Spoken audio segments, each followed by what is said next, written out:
Welcome back to Verbal Sparring and welcome to the State of the UFC. If you are new to the channel, this is a series that comes out every month where we look back on the prior month before and look at each card from a fight-by-fight perspective, break it down by the numbers in terms of finishes, decisions, which weight classes saw the most action, which weight classes saw the least amount of action, and how the rankings were directly impacted from each individual card. So this specific episode will be about all of the events that happened in June of 2025 for the Ultimate Fighting Championship, in which we saw 4 events. We will start at UFC 316, we will end at UFC 317, and sandwiched in between was UFC Atlanta and UFC Baku. So let's start at the Prudential Center in Newark, New Jersey, headlined by Merab Dvalishvili and Sean O'Malley Part 2, and co-main evented with another title fight between Juliana Pena and Kayla Harrison. This event would see 13 fights in total with 3 knockouts, 3 submissions, and 7 decisions. There were 2 knockouts in the first round and 1 in the third, and 2 submissions in the second round and 1 in the third. And all 7 of the decisions were unanimous. There were 2 fights at welterweight, bantamweight, and lightweight, and 1 fight apiece at heavyweight, light heavyweight, middleweight, featherweight, flyweight, women's bantamweight, and women's flyweight. And there was a lot of movement that happened in the rankings directly following UFC 316, and it starts in the women's bantamweight division as we saw Kayla Harrison, who was number 2, heading in to take on the champion Juliana Pena, and we would see her submit Juliana with 5 seconds to go in the second round to become the new bantamweight queen. That would drop the champion Juliana Pena down 1 spot to number 1, and Raquel Pennington from 1 to 2, also former champion. Mario Bautista would spoil the UFC debut of former Bellator champion Patchy Mix, and he would do it with one of the cleanest performances of his entire career, extending his win streak to 8 in a row now, if I'm not mistaken, and he was able to move up 1 spot from number 10 to number 9, swapping places with the former champion Henry Cejudo. Joshua Van, who may have just been the whole storyline of the month of June, and you'll see why in this episode, got a victory over Bruno Silva. It was number 14 versus number 12. Joshua Van would secure the 3rd round TKO in that bout and bump up from number 14 to number 10. The number 12 ranked Bruno Silva would drop from 12 to 14, and the number 10 ranked Tagir Ulanbekov would drop 2 spots from 10 to 12. Azamat Murzakanov would keep his undefeated record intact with a first round finish over Brinson Ribeiro via TKO. He would rise 1 spot from number 12 to number 11 in the 205-pound rank, switching places with Johnny Walker, who would drop from 11 to 12. Waldo Cortez Acosta picked up the biggest win of his career and notched his 5th consecutive win in a row with a victory over the Polar Bear Sergey Spivak. That was number 11 versus number 7, and in the aftermath we would see Waldo go from number 11 up 3 spots to number 8. Sergey Spivak would drop from 7 to 9. Marcin Tybura would bump up 1 spot from 8 to 7. Derek Lewis would drop from 9 to 10, and Tai Tuivasa would drop from 10 to 11. And last but not least, for UFC 316, we would see Wang Tong defeat the number 13 ranked Ariane Lipski da Silva via unanimous decision, and she would break in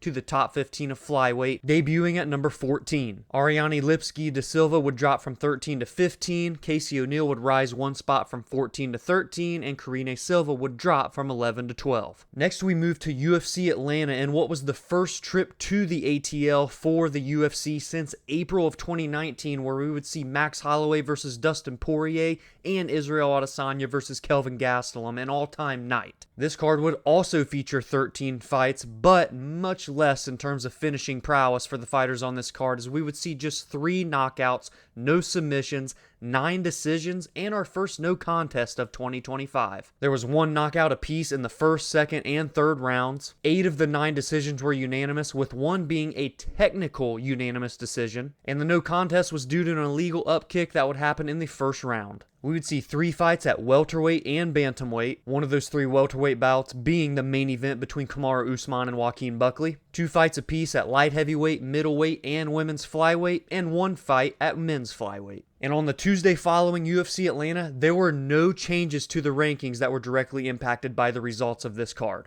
Next, we travel to Baku, Azerbaijan, the UFC's first ever trip to this country, and what was headlined between Jamal Hill and Khalil Roundtree, a former champion versus a former title challenger. This fight card, much like UFC Atlanta, was also very decision heavy, with just 2 finishes and 10 decisions. There was 1 knockout in the second round, there was 1 submission in the first round, and of the 10 decisions, 9 were unanimous and 1 was a split. There were 3 fights in the lightweight division, albeit one of those was the Miktabek-Orabal fight where it would end up being put at 165-pound catchweight, but there wasn't like a weight miss or anything. It happened in the couple days leading up, but it was scheduled to happen at lightweight, so I'm putting it in the lightweight category because 165 isn't a weight class. Then there were 2 fights at heavyweight and women's bantamweight, and 1 fight each at light heavyweight, middleweight, welterweight, featherweight, and flyweight. There were 4 changes to the UFC rankings in the aftermath of UFC Baku, and we start in the light heavyweight division as Khalil Roundtree would bounce back from his title fight loss last October to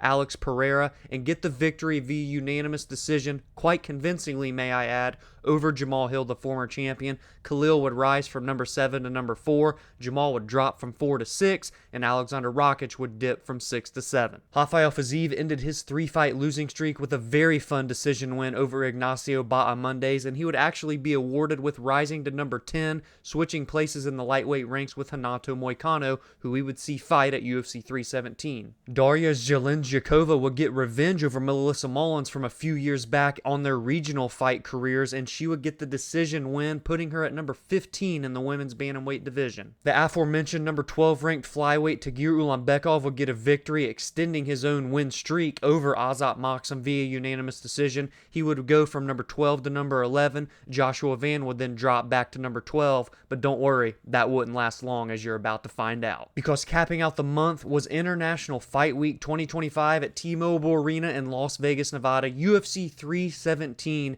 headlined with the vacant title fight in the lightweight division between Ilia Topuria and Charles Oliveira, co-main evented with a flyweight championship bout between Alexandre Pantoja and Kai Kara-France. This was one of the better cards of 2025, if not the best fight card of the year, with 11 total fights, 3 knockouts, 3 submissions, and 5 decisions, one of those decisions being the fight of the year so far, if you ask me. All 3 knockouts happened in the first round, and the submissions were 1 in the first, 1 in the second, and 1 in the third. There were 3 fights in the lightweight division, 2 fights in the flyweight division, very impactful fights in that flyweight division, may I add, and then 1 fight at heavyweight, middleweight, welterweight, featherweight, bantamweight, and women's flyweight. The number 3 ranked featherweight Ilia Topuria, which just sounds weird to say, defeated the number 2 ranked lightweight Charles Oliveira in their vacant lightweight championship bout with a first round knockout. Ilia Topuria, now no longer listed in the featherweight ranks, but finds himself amongst the top of the lightweight division as the new champion,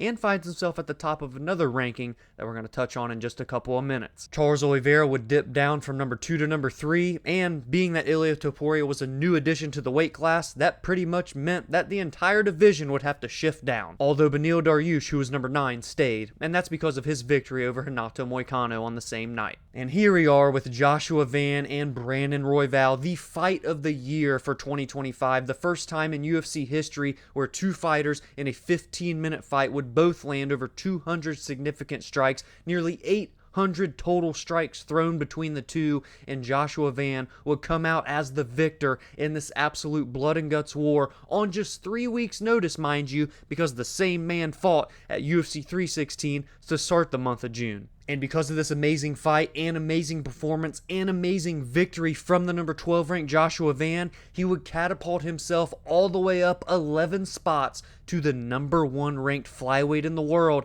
and put himself right in the driver's seat to be Alexandre Pantoja's next flyweight title challenger. Brandon Royval, the former title challenger himself, would drop from number 1 to number 3, and because of this large jump from Joshua Van, the number 3 ranked flyweight all the way to the number 11 ranked flyweight would shift down. And last but not least, in terms of how the rankings were impacted from the month of June, Tracy Cortez, who was number 10, got the biggest win of her career, bounced back from her fight against Rose Namajunas last year where she would suffer her first UFC loss and get the victory over the longtime veteran and number 8 ranked Viviane Araújo via unanimous decision, which would allow Tracy Cortez to break into the top 10 of the flyweight division at number 8, and Viviane would just swap from number 8 to number 10. And now that we are done with how the rankings were directly impacted from each individual fight card, let's take a look at where the pound for pound rankings sit for both the men and women as we head in to this month of July that will feature 3 fight cards, because there is a lot of movement in the pound for pound ranks. Because Ilia Topuria, after becoming a 2-weight world champion up a weight class at lightweight, taking down Charles Oliveira,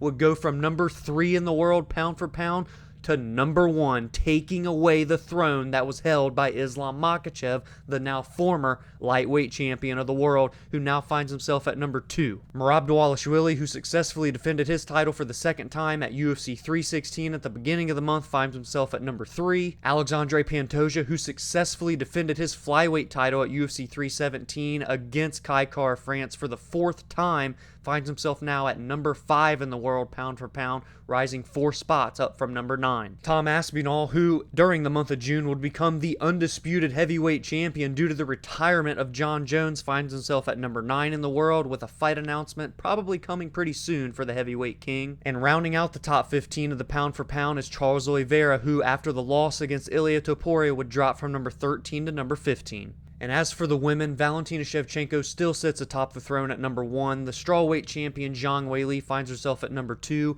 Maybe it's just a matter of time before we see both of those ladies come across one another in the octagon. And at number 3 is the women's bantamweight champion, who was crowned at UFC 316, Kayla Harrison. And rounding out the top 15 of the women's pound for pound ranks, and still on a win streak, although she didn't get to fight at the end of May, is Macy Barber. Now let's take a look at all 4 of these fight cards combined together for the monthly totals. We saw 49 fights with 10 KO TKOs, 7 submissions, 31 decisions, and 1 no contest, again, the first of the year. The month of June 2025 for the UFC was by far the lowest finishing rate of the first 6 months of the year, with just a 34.7% finish rate, 17 finishes in total out of 49 fights. Of the 10 knockouts, there were 6 in the first round and then 2 in the second and third. There were 2 submissions in the first and third rounds and 3 in the second, and out of the 31 decisions, 29 were unanimous, 1 was a split, and 1 was a technical decision. And again, the no contest was due to an illegal upkick that happened in the first round. The division with the most amount of action in the month of June was the lightweight division with 8. I believe that's now back-to-back months for the 155-pound weight class with the most action. And for the first time of 2025, we actually saw a division with 0 fights in the month of June, and that was the women's strawweight division. Wow. And as for the rest of the weight classes, we saw 7 fights at welterweight, we saw 6 fights at bantamweight, we saw 5 fights at middleweight and at flyweight, 4 fights at heavyweight, light heavyweight, and women's flyweight, and 3 fights at featherweight and women's bantamweight. Now let's take a look at which UFC debutants made good on their first UFC fight. There's 3 for the month of June. 2 of them happened at UFC 316 and 1 happened at UFC Baku. Let's start with the ones at the first pay-per-view of the month. Ju Sung Yu defeated Jeke Suragi via first-round knockout in just 28 seconds. Definitely someone to keep your eyes on in the 145-pound featherweight division. And we saw Andreas Gustafsson, who was supposed to fight a week prior, be bumped to the UFC 316 card and take on Chaos Williams and get the victory on short notice via unanimous decision in the welterweight division. And at UFC Baku, we saw Seok-Young Ko come in as one of the biggest underdogs of the year and get a win over Oban Elliott via unanimous decision. That was also in the welterweight division. And as for what's to come for the month of July for the UFC, there will be 3 events, and it starts on July 12th, where we will see the UFC return to Nashville for the first time since August of 2023, as we will see Derek Lewis, currently sitting at number 9 in the heavyweight division, taking on the number 13 ranked undefeated Talishan Teixeira. Then a week later at UFC 318 in New Orleans, Louisiana, we will see Dustin Poirier's retirement fight take place at the Smoothie King Center, and he will be finishing out his trilogy with Max Holloway. And capping out the month is a stacked fight night card in Abu Dhabi. The main event will be between the former champion and number 5 ranked Robert Whittaker taking on the surging former 2-weight-1 champion Ranier de Ridder at number 12. So that is it for this month's edition of the State of the UFC, and I hope you all enjoyed this video. And if you did, please be sure to drop a like and subscribe to the channel if you're new, because you can look forward to this episodic series every single month alongside weekly breakdowns of the biggest and best fights and the best storylines leading into each card. And in the aftermath, I give recaps of the most meaningful results alongside my thoughts and opinions on MMA news and fight announcements. You can also join the community on social media at Verbal Spar MMA on X, Instagram, and TikTok, as well as like the Facebook page Verbal Sparring MMA. And if you enjoy podcast episodes, you can follow along on Spotify, Apple, and more, where every Monday and Friday long-form audio episodes release there. Have a great week, and I will see you all in the next video.